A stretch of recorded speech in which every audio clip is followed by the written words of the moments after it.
Hello everyone, Hovian here, and we are back with Hunter x Hunter Volume 19. The Chimera Ant arc is starting off strong as ever. Oh my god, Leorio does not show up in this volume. God damn it. Actually, I think you see him when the Gon and Killua are thinking about their friends at one point, but yeah, he doesn't show up. But he's looking cool with the goldfish. Yeah, early Chimera Ant arc. I've remember a lot of hearing when look, Chimera Ant arc is probably the best arc in Shonen. Honestly, probably. Well, okay, it might be, but I'm not sure if any of the arcs in my favorite manga, Bleach, uh,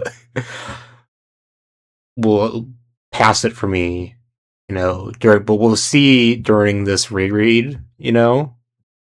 But Chimera Antark is very great.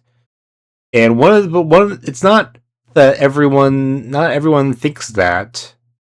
And usually when I hear criticism of the Chimera Antark, it's that the pacing can be off.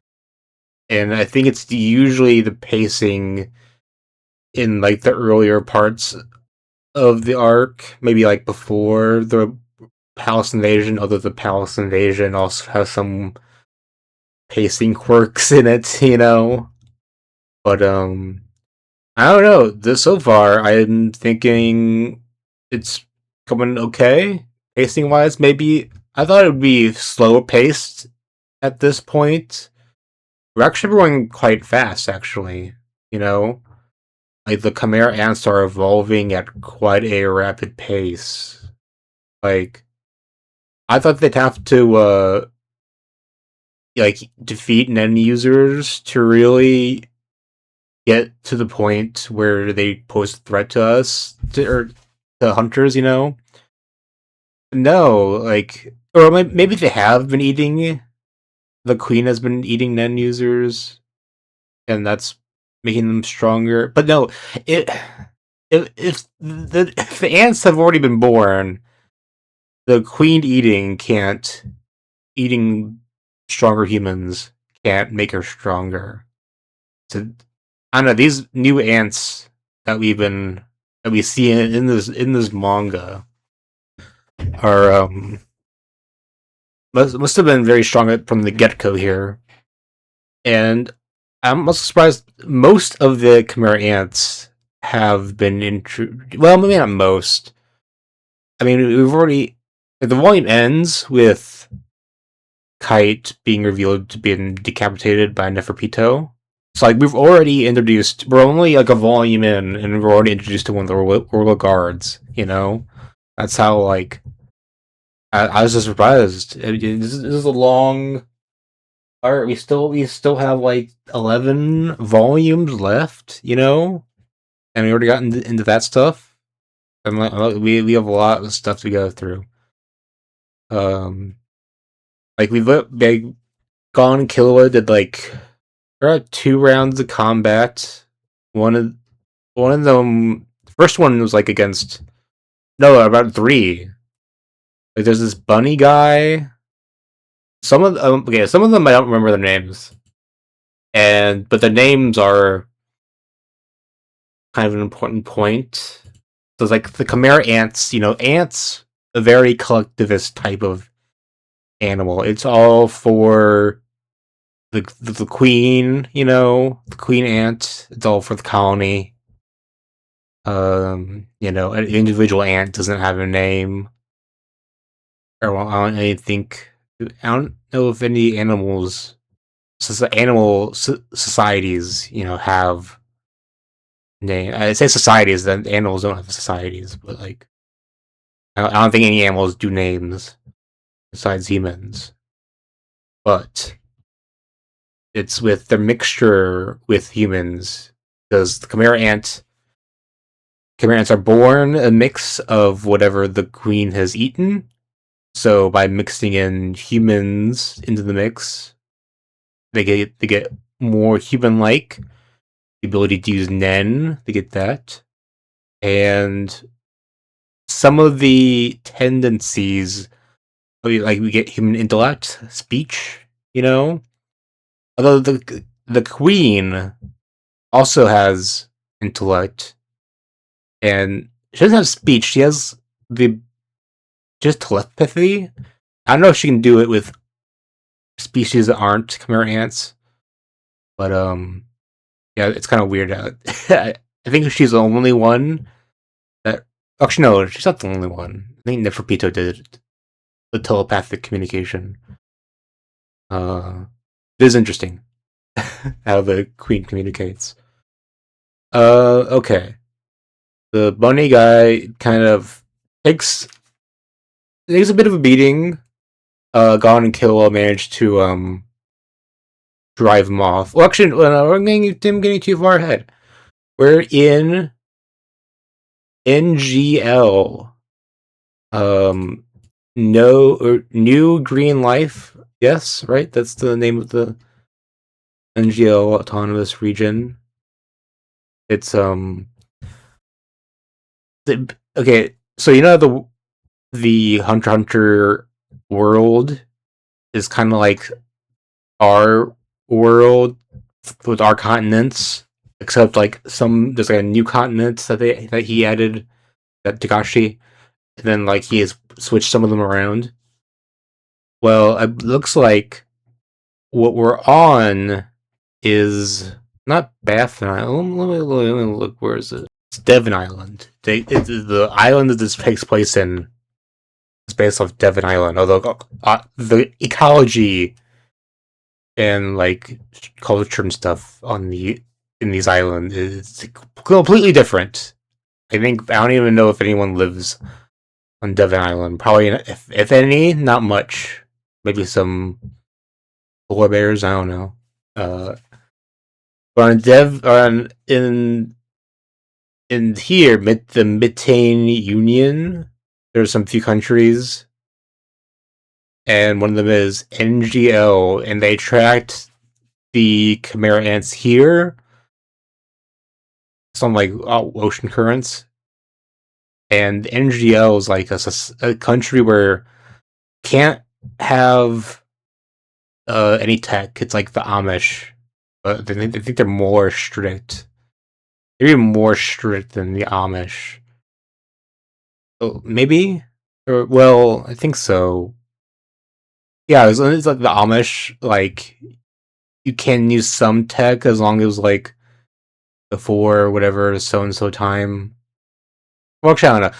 Actually, it's a sham. Actually, because the NGL they they did some illegal drug money stuff, some shady stuff, and well, the relevance of this is that it's a bad place for a species like Chimera ants to go wild, because they wouldn't have like reported it in NGL. If there's like a plague, they don't like to ask for the global community for help. They're just like, oh, it's the natural will, you know.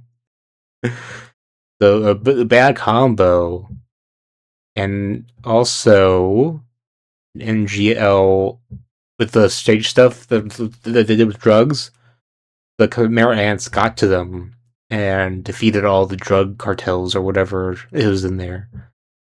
And Kites seems to think that like the influence of them eating all of those, drug guys, all of those criminals, has negatively impacted their personality and how they behave.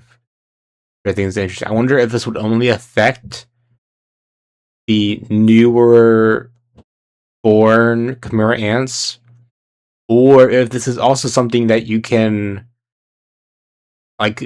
change behavior of a pre-existing Chimera ant if they eat, bad humans. Because I think it was said like the queen obviously passes on traits of what she eats into her offspring. But we also see here that some Chimera ant soldiers can also eat. They will also eat their prey, but I don't know if that has any similar effect to what the Chimera Queen does with her passing on traits, or if I think they just do it for fun, the eating, or maybe they also do it for food, but they seem to do it for fun, which is probably this is the influence that Kite was talking about. And but yeah, I think a lot of the individualism that you see in humans has it definitely has plagued the Chimera ant army. A lot of them aren't even looking after the queen. Like the queen has quotas. You have to find humans for to eat so and so much a day. But a lot of them are wasting after they meet their quota. They'll waste food for themselves, and they justify like, "Oh, I'm meeting my quota. I'm just finding. I just want fun, But I can only think that if there was less human interference, human influence. That's the word. That they'd be more and more for the queen, there's already seems to be emerging factions within the ants within their hierarchy. You know, Khmer ants that are more loyal to the queen, and more ones that are in it for themselves. Now they haven't really started to use their names much. Unfortunately, I'm bad with names, and a lot of these people, or these guys, I haven't really don't remember too much. Like I remember like their general vibe, some of them, but like names, I've always been bad with names, man. Uh, but they learned that if a human hits them real hard with if there's a Nen user that hits them real hard, they they just learn Nen. Like that's kind of crazy. So maybe that leads credence to this theory that like even if you haven't been born with influence from a Nen user, you could still pick it up as Chimera Ant because of latent Chimera Ant abilities. Or maybe it's because before all these guys were born, there were already some Nen users that the Queen had eaten. The rare types that they call them now. But yeah, okay. Let's stop. The Chimera Ants are interesting. There'll be a lot more to talk about as we go on. So a lot of them are like big grug types, like, oh, I want to fight and fight, and if people beat me, I want to beat them back. Like I guess like that instinctual stuff, like this bunny guy. I say bunny guy. He has a lot of things going on with him, like wings and like I don't know, only 4 toes on each feet, and kind of weird. Well, I mean, okay, they're all weird. They're all weird. But yeah, Gon and Killua beat them. Bear beats him, and then he gets saved. Um, but yeah, it did take some effort. And then that beating he got um allowed him to awaken Nen. So yeah, they're just countering a bunch of corpses and stuff, and then they get to this area where they find like human slaves to the ants. That's fucked up. With drugs and stuff, and then Gon and Kill beat these two guys. It is kind of it is cool. So interesting showcase of their powers. Actually, Killua didn't even use his electricity powers. he just or farmed more, and then Gon used his Jonken, but it was actually paper, uh, or scissors. Sorry, scissors. It was scissors. he got a good bait. He baited, and then Kite cleaned up the rest. But yeah, it also the fucking who's the bee lady, the bee lady, pa po pokun no, it's not that. God damn it! Why no? Hanzu. Huckle is the name of the guy who was with her. And then they died. But Huckle's actually managed to escape, but hide out in the beneath a pile of skulls. But then Pito found him, and that was that. Rip. And then like Gon and Killua and Kite, they find a whole like squadron. I think, or platoon, whatever you want to call it. I think squadron sounds about right for this thing size. And it just more showcase with the powers. Although Gon did not do the Jonken, he just kind of grabbed Armadillo and squished him. uh, and then but then then Killua used his Thunderbolt, right? Actually, no. Killua used Thunderbolt in the last fight. Sorry. Actually, no. The one against the rabbit. It was a cool one. And then Kite has this very, very, very great showcase with a scythe and kills all of them, or all the rest. And I think this is a good moment here too. Gon was like, I'm fine admitting this deaths. They don't sympathize with those who diss each other, like that. Like, what if they're friends? What if they're friends? Like, what if the villains are friends? What if? Have you ever imagined that? Might as it turns out, Gon does not care. Doesn't give a fuck. You're gonna be friends all you want. If you mess with it, doesn't matter. Good stuff, man. And then we get introduced to Pito, Neferpito. My favorite of the royal guards, of the 3 royal guards. Okay, Viz, interesting choice to go with he, him, I believe. He does that has in the Japanese language has never been referred to with anything but they, them pronouns. If any pronouns, sometimes I think a lot of times they'll just refer to Pito by avoiding the pronoun and just saying Pito. But I will be fully they theming. No misgendering here on this channel. Not on my show. Not on my watch. Okay? And yeah, the biggest thing with Pito's introduction is how mind-bendingly strong they are. Like, holy shit, it's like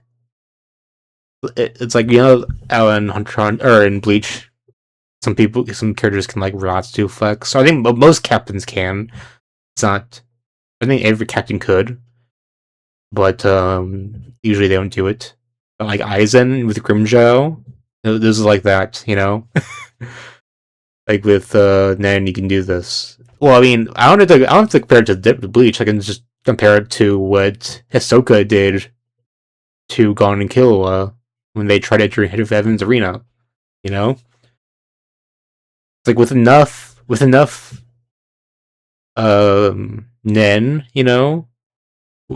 you can make the difference between you and your opponent who knows Nen, like the difference between Hisoka and Gon and Killua before they knew Nen. It's like the gaps can always be higher, man. And it's crazy. And to demonstrate the strength, uh, they just instantly wreck uh Kite. It was a very tense scene, Gon going berserk, Killua swiftly, knocking him out to escape.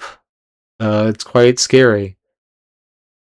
I remember in the anime, Kite had a line where he said, like, bad roll when he rolled 3 on his, jackpot, lottery thing to determine his weapon. And there was a line where he said, "Oh, bad roll. Like this, like a 3 is not a great weapon to draw." Even though he does say that, even with kind of regardless of the weapon, which I thought was a fun, good line. It kind of like I liked it, but I don't think it does not seem to be in the manga, which is interesting. I do wonder if this is a bad roll. Because, like, look at this. It's like it's not even a weapon. What are you gonna do against Pito with that? Like, you don't underestimate your opponent. Well, I guess he doesn't decide which weapon he gets. Gon and Killua gave him shit for designing a Nen ability like this. But, I had to assume it's part of the restriction, Like, just so that he could do, like, the crazy shit with the scythe. Very strong. Probably can only do that with a restriction, Like, I mean, it would have been a bit too OP, wouldn't you think? Yeah, earlier they did call an extermination group, and they got some very powerful ones. Oh boy. Nedro! And we got the other two guys. Name something L. God damn it. This guy is cool. This guy does some cool portal shit, right? They're cool. Where's Knuckle and the other guy with Knuckle? Uh, but yeah, they're getting real tested. They're with each arc they come to realize levels of power that they've never seen before. Gon and Killua. Learning Nen in Heaven's Arena was not enough. Training even more so to get into Greed Island, their signature ability thing wasn't enough. The training in Greed Island wasn't enough to let them do anything to. Well, they were going all right until the Royal Guard member, because, like, okay, that's kind of a bad look. There's only 4 Chimera ants that have the strength on the level that Hito had there. The other 2 Royal Guards and the King, who hasn't even been born yet, so only 2 other ones, so don't give them too much crap for not being able to do anything, They were doing great beforehand.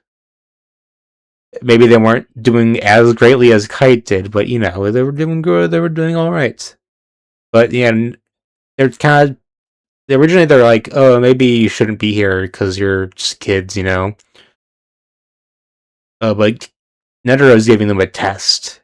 I placed 2 assassins in a town nearby, and if you can get them, if you can get their pieces, like if you can get them, you can come and join us, and of course, Gon and Killua are going to do it. They're gonna do it. Moral gives them a talking to. That's his name, Moral, right? Um, and yeah, he gives them a good talking to. Oh yeah, this is his name, Moral. There's a line here. Killua says he tried to attack, so I stopped him. I didn't have time to restrain myself, so I don't know when he'll wake up. That other kid has more of a future. Interesting. So is this hinting at the brainwashing the conditioning that Killua has? He's like, oh, you just ran away? Okay. But maybe that's because, well, it's interesting because Kite praised Killua for his decision to restrain Gon, or to incapacitate Gon. And even Gon did the same thing. Gon praised Killua. He's like, thank you. Because he understood what happened. But Moral's like, oh, well, it didn't event directly, but yeah. And they also don't. It seems like they're not taking Killua perfectly seriously when he was like, that he said basically, Pito's stronger than you two guys. Um, like, hey kid, it's not just about Nen or quality or quantity. Maybe your abilities can be a bad matchup or whatever. A single hesitation could be fatal.